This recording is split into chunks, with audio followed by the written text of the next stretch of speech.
idan kana so Facebook su yi monetizing ɗinka dole sai ka bar abu uku. In dai kana yin shi Facebook ba za su taɓa monetizing ɗinka ba.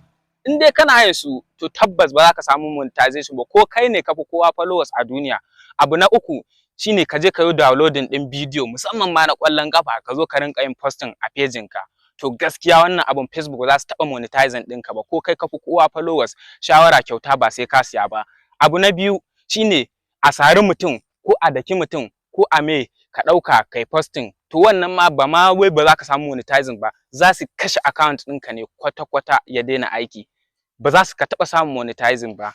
Sai abu na farko, mutum ya je ya downloading ka je ka yi downloading ɗin film a TikTok ko a Facebook, ko mutum ya sa copyright. Gaskiya a shawarce ka rinka creating ɗin content naka, shi yafi komai sauki. Me ka fito in dai kana da kyamara, shi yafi komai. Ka zo kai create ɗin content ɗinka ka fara ka gani, insha Allahu in dai ka yi wuce wa'annan abu ukun to Facebook za su monetizing ɗinka kuma za ka samu kuɗi insha Allahu, kuɗi wa'inda suka ansa kuɗi.